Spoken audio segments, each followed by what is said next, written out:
आज हम करेंगे टेस्ट नंबर 8।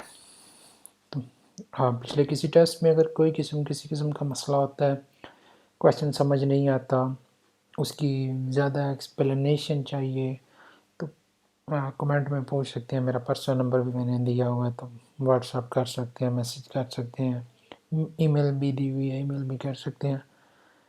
तो खैर स्टार्ट करते हैं टेस्ट नंबर 8 का question number 1। The burden of tourism can it stand out from behind. वो कह रहे इसका जो बर्डन है, इस पे जो हम वज़न डालते हैं टूरिज़्म पे, कार पे, पीछे से उसको वो कितना ऊपर उसको हो सकता है, कर सकते हैं, उसको ऊपर कर सकते हैं? नो, नहीं। Yes, up to 1/3 of the vehicle length, के एक व्हीकल का एक थर्ड हिस्सा जो है उसको हम उसकी कर सकते हैं। Yes, up to 50% of the length of the vehicle, के एक व्हीकल का 50% जो है उसकी लेंथ जो है व्हीकल की, उतना हम कर सकते हैं, पीछे से उसको उठा सकते हैं उस लोड को।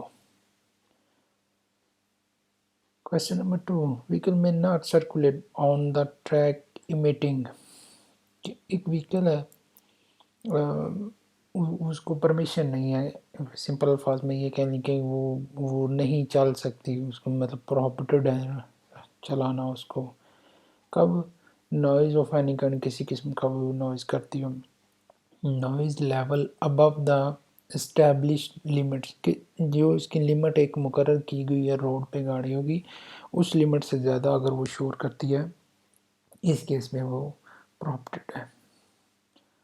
What does this sign mean? इस साइन का क्या मीन है? साइन का मीन ये है, ये डबल साइन आ रहा है, तो इससे रिलेटेड ये जो है उसी वक्त लागू होगा, उसी वक्त इसको फॉलो करेंगे, या ऊपर वाले को या नीचे वाले को, यानी ये दोनों एक दूसरे से रिलेट करेंगे।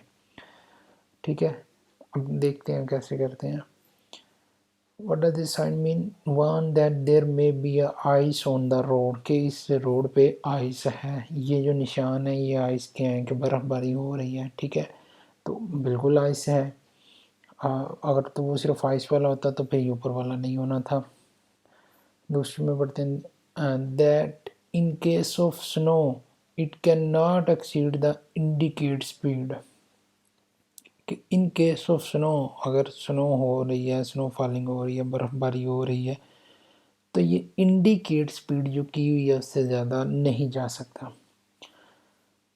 3, that is approaching an area with snow on the road. ठीक है, ये पहले और थर्ड में जो है ना सिर्फ स्नो की बात की हुई है। अगर तो सिर्फ स्नो का होना होता तो ये 100 को, ये जो ऊपर वाला साइन है इसको यहाँ पर तुक नहीं बनता इसका लगाने का। ठीक है, स्नो से सिर्फ ये नीचे वाला साइन से ही हम स्नो का अंदाज़ा लगा सकते हैं।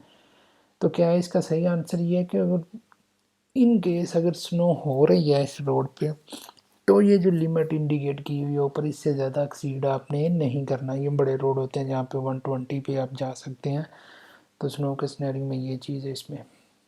Question number 4, in view of this sign should it facilitate the incorporation of vehicle that are incorporated on the right, कि ये जो साइन लगा हुआ है, इस साइन को ये फैसिलिटेट करेगा जो गाड़ियाँ राइट से आ रही हैं। अब राइट से मुराद ये तो एक तो रोड, सिंपल इस रोड पे आप जा रहे हैं और ये जो रोड आगे से आ रहा है ये राइट से आ रहा है, ये आगे जाके दोनों ये इंटरसेक्शन में मतलब ये दोनों मर्ज हो जाएं, होने होंगे रोड, तो ये उस कंडीशन में पूछ रहे हैं कि उस रोड से जो गाड़ियाँ आ रही हैं उसको फैसिलिटेट करेगा कि नहीं करेंगे आप।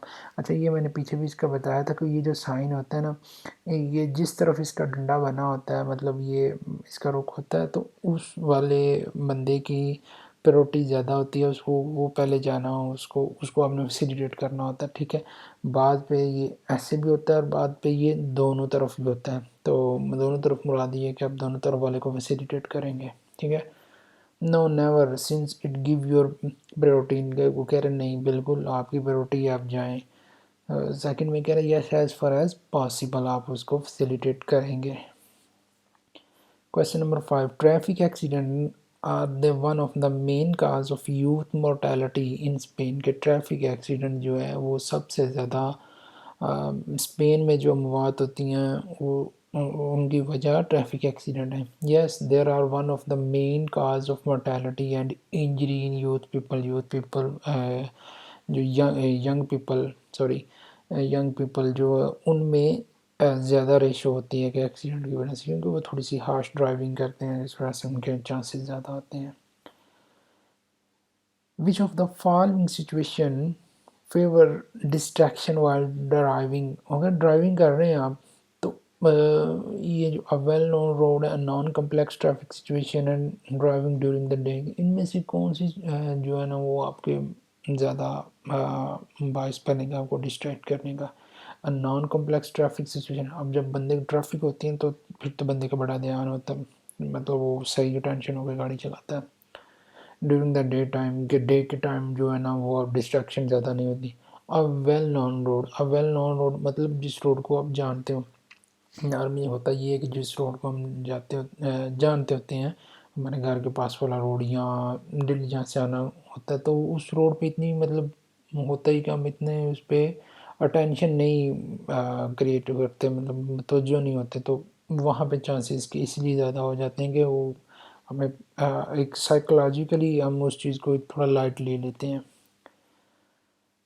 Is a driver required by the agent for a breathalyzer test, is he required to submit it? कह रहे कि वो अगर एक ड्राइवर जो है या एजेंट जो है उसको उसका ड्राइवर का ब्रेथलाइजर टेस्ट चाहिए तो उसको उसको देना चाहिए, सबमिट करवाना चाहिए। ब्रेथलाइजर टेस्ट कहते ही वो आपकी अल्कोहल लेवल चेक करते हैं, वो एक मशीन सी होती है, उसमें आपको कहते हैं इसमें फूंक मारे तो उससे आपके अल्कोहल लेवल चेक किया जाता है। तो ये कह रहा है उसको देना चाहिए कि नहीं। Only if you are involve in the accident, के उसी वक्त सिर्फ आप जब एक्सीडेंट में इन्वॉल्व हो। Only if you are involve in an accident और हैव कमिटेड एन इन्फ्रैक्शन, कि अगर आप एक्सीडेंट में इन्वॉल्व हैं तो आपने जो है ना कबूल कर लिया है कि वो आपकी गलती से हो या कुछ वो आपके उसमें हिस्सा था। तो थर्ड में कह रहा है यस, कि जब भी आपको साइड पे करके आपसे पूछते हैं, आपको कहते हैं ब्रीथलाइजर टेस्ट को, तो आपको देना चाहिए एक्सीडेंट में इन्वॉल्व हैं या नहीं, तो आपको अगर वो कहते हैं तो वो करना चाहिए। The maximum speed at which passenger car can travel on the conventional highway, कि हाईवे कन्वेंशन पे मैक्सिमम स्पीड क्या है एक कार की। कन्वेंशनल रोड होते हैं, एक तो मैंने बताया था आपको जो जो गांव को सिटी के साथ अटैच करते हैं, बाद दफ़ा होता है कि वो सिटी को सिटी से अटैच करते हैं। कुछ रोड तो होते हैं वो बड़े जो होते हैं, तो ये वाले रोड तो पिस्ते वाले रोड, कुछ रोड होते हैं नॉर्मल, मतलब उसमें ये टूल टूल प्लाजा वगैरह जो है ना ये नहीं होता, उनकी स्पीड नॉर्मल से भी ज़्यादा होती है। जिस तरह आप कह लें कि ये ग्रानविया 2 की तरफ आप जाएँ ना, तो वहाँ से कुछ रोड वो नीचे से जाते हैं वो टनल से, वहाँ पे स्पीड जो है वो 90 तक भी होती है, 80 तक भी होती है, उस साइड पे बने होते हैं। तो कन्वेंशनल ये देख लें ज़रा ध्यान से, कन्वेंशनल हाईवे पे स्पीड क्या होगी, 90 होगी, ठीक है। On this one way 3 line roadway is the vehicle positioned for left hand direction change? वो कह रहा है कि ये 3 लाइनें हैं, वन वे रोड है, तो गाड़ी ने लेफ़्ट की तरफ जाना है, क्या ये सही है अपनी जगह पे? Yes, if the vehicle do not circulate, बिल्कुल सही है अगर कोई व्हीकल सर्कुलेट नहीं कर रही तो। No, because it must be placed on the left, के उसको लेफ़्ट लाइन की तरफ ही जाना चाहिए, होना चाहिए कि उसने अगर लेफ़्ट पे मुड़ना है तो उसको पहले ज़ाहिर सी बात है लेफ़्ट पे जाना चाहिए। Can a vehicle with the latest technology have an accident? के एक व्हीकल है उसके लेटेस्ट टेक्नोलॉजी है उसमें, क्या वो लेटेस्ट टेक्नोलॉजी के साथ उसका एक्सीडेंट हो सकता है? Yes, one proper use is not fit, के जब आप टेक्नोलॉजी का सही यूज़ नहीं करेंगे तो एक्सीडेंट होगा होगा टेक्नोलॉजी के एक्सीडेंट के साथ मतलब इतना लिंक नहीं है कि अगर आपकी मोर एफिशिएंट गाड़ी है तो आपका एक्सीडेंट नहीं होगा।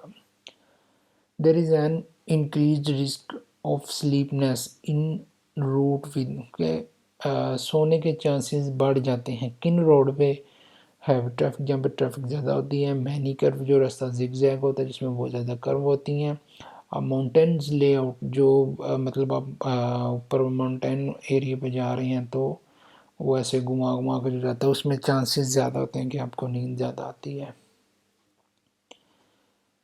Proper use of a helmet implies that the tether strap, tether strap मतलब ये जो इसकी स्ट्रैप जो इसने पकड़ा हुआ है इसका होता है, वो क्या हो गया, हाँ ये जो स्ट्रैप है इसको सही तरीके से बांधना चाहिए या क्या इसमें होना चाहिए, मस्ट नॉट बी फेस्टेंड के कोई ज़रूरत नहीं है इसको ना भी आप करें तो। It must be properly fastened for the helmet to fulfil the function effectively, क्योंकि आप बिल्कुल बांधना चाहिए अगर आपको हेलमेट के सही नताइज लेने हैं, मतलब उसके खुदा ना खास्ता अगर एक्सीडेंट होता है तो आप वो आपकी हेल्प कर सके, आपको सेव कर सके, तो इसको अच्छे तरीके से बांधना चाहिए। तो बाय द वे अगर ये आप नहीं बांधते तो आपको पुलिस वाला देख लेता है तो इसका 100 यूरो जुर्माना आपको करेगा।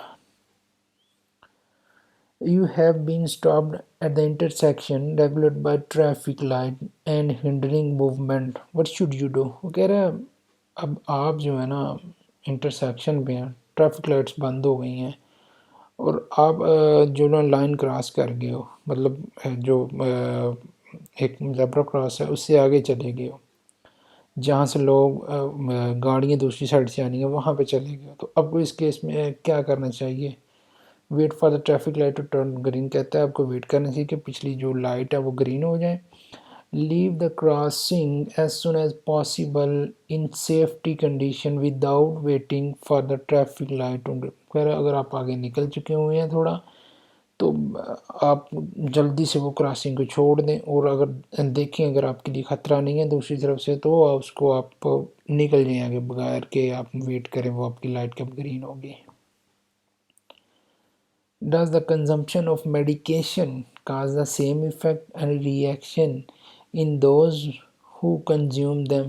कह रहे कि जो बंदे लेते हैं ये ड्रग्स वगैरह लेते हैं मेडिकेशन करते हैं तो इनका हर एक बंदे पे सेम इफ़ेक्ट होता है? तो बिल्कुल सेम नहीं होता, हर एक की फ़िज़िक्स अलग होती है, हर एक मेंटली स्ट्रेंथ अलग होती है, तो ये मेंटल और फिज़िक्स पे डिपेंड करता है बंदे की। No, it depend the people and their physical condition.